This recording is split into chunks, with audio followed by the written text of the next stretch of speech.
नमस्कार, मैं कुमारी सीमा वेस्ट चंपार से एक बार फिर आप लोगों का स्वागत करती हूँ the Bihar teachers history maker मेरा मोबाइल मेरी शिक्षा के इस मंच पर।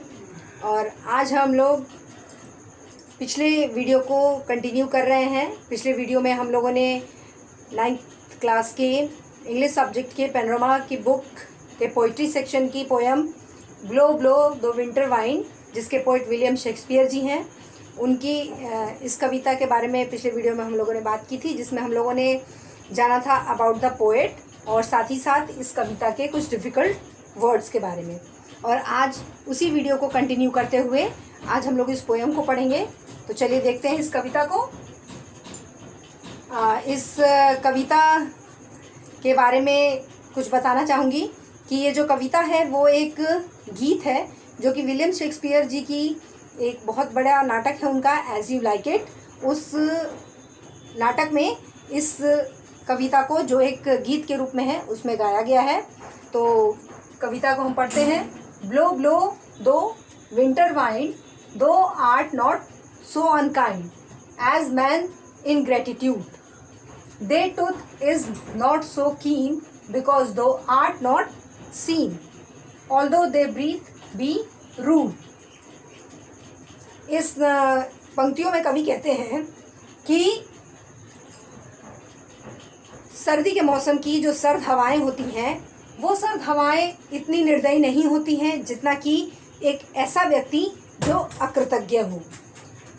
अकृतज्ञ होने के साथ जो हवाएं चलती हैं वो इनविजिबल होती हैं, वो दिखाई नहीं देती हैं, लेकिन जब वो चलती हैं तो वो बहुत ही सख्त होती हैं सर्द हवाएं, और वो इतनी नहीं चुभती हैं जितना कि एक अकृतज्ञ व्यक्ति के किए हुए कार्य चुभते हैं, जो कि किसी व्यक्ति की अच्छाई को नहीं याद रखते हैं।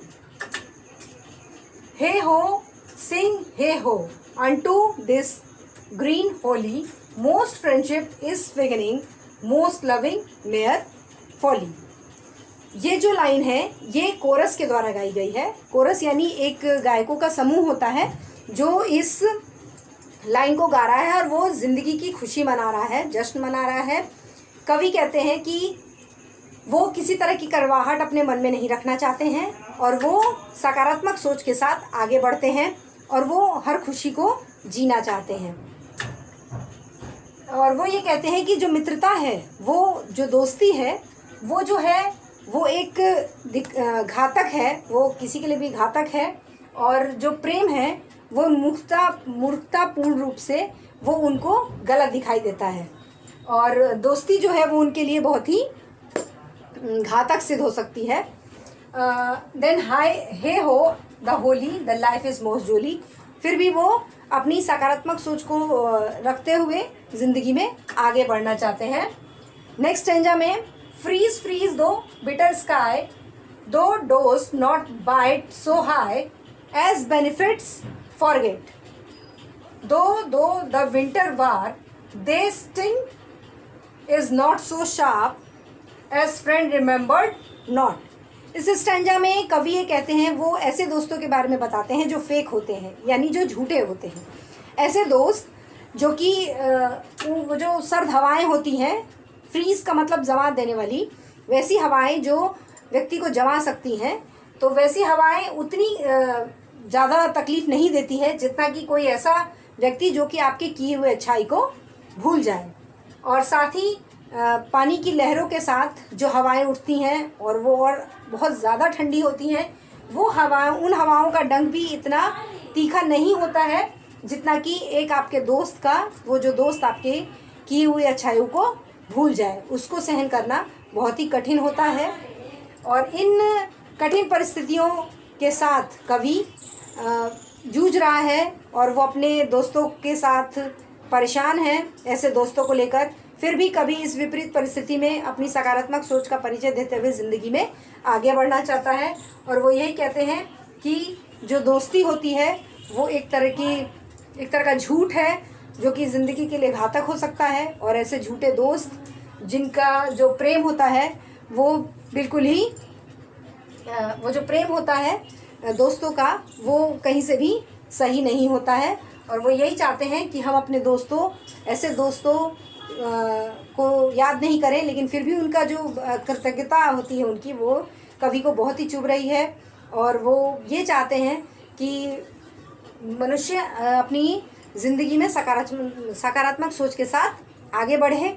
और इस कविता को देखने से ये लगता है, पढ़ने से ये लगता है कि कवि जो हैं शायद अपने दोस्त की अकृतज्ञता के चलते उनके आसपास का जो प्रेम है वो कहीं गायब हो गया है, और कवि बहुत निराश हैं। लेकिन फिर भी वो अपनी पॉजिटिव सोच रखते हैं और ये संदेश देते हैं कि हमको अपनी लाइफ में आगे बढ़ते रहना चाहिए। इस कविता के बाद हम लोग ये जानेंगे कि इसमें कुछ जो पोइटिक डिवाइस है, यानी कविता में कुछ काव्यात्मक रूप भी है इसका, उसको हम लोग देख लें। एग्जाम्पलीफाइज personification is giving human character to a non-human subject। इसमें पर्सनिफिकेशन किया गया है, यानी एक मानवीयकरण किया गया है इस कविता में, जिसमें कि जो नॉन ह्यूमन है, यानी जो मानव रूपी नहीं है, उनका मानवीयकरण किया गया है इस कविता में। जो कि the personification is evident in the description of the wind। हवा के रूप में हवा का जो मानवीकरण इस कविता में किया गया है वो ये दर्शाता है कि यहाँ पर मानवीकरण अलंकार का इस्तेमाल किया गया है। It is also an example of apostrophe in which speaker addresses a person और thing that can not respond. और यहाँ पर एक और उदाहरण है जो एपोस्ट्रॉफी का उदाहरण है, जहाँ पर जो वक्ता है वो संबोधन करता है एक ऐसे व्यक्ति को या ऐसी चीज़ों को जो कि उनका प्रत्युत्तर नहीं दे सकती हैं। The word tooth has been used as a metaphor. यहाँ जो दांत का इस्तेमाल किया गया है कविता में, जो बहुत ही तीखे होते हैं, उस दांत का इस्तेमाल एक रूपक अलंकार के रूप में किया गया है, जो कि यहाँ सजेस्ट करते हैं, जो दिखाता है कि सर्दी के मौसम में कैसे सर्द हवाएं जो होती हैं वो इतनी चुभने वाली होती हैं जैसे कि तीखे दांत।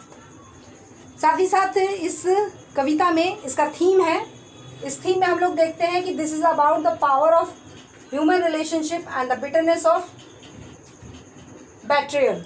कि यहाँ पर मानवीय रिश्तों की मजबूती को दिखाया गया है, उसकी ताकत को दिखाया गया है इस कविता में। और साथ ही साथ किसी अच्छे व्यक्ति जो कि आपका बहुत ही विश्वास पात्र हो और वो उसका जो विश्वासघात है, उसका जो धोखा है, वो इस कविता में दर्शाया गया है। The theme of nature being used to convey a message about human emotion and the impact of social relations and friendship। साथ ही इस कविता का जो थीम है वो ये दिखाता है, ये मैसेज आपको कन्वे करता है, आपको बताता है कि जो मानवीय संवेदनाएं होती हैं वो, और साथ ही साथ उन पर हमारे खट्टे जो रिश्ते होते हैं, खट्टे मीठे, उनका क्या प्रभाव पड़ता है, इस कविता में ये दर्शाया गया है। और आज के लिए इस वीडियो में इतना ही।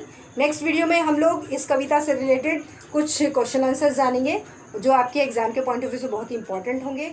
और तब तक के लिए इजाज़त दीजिए।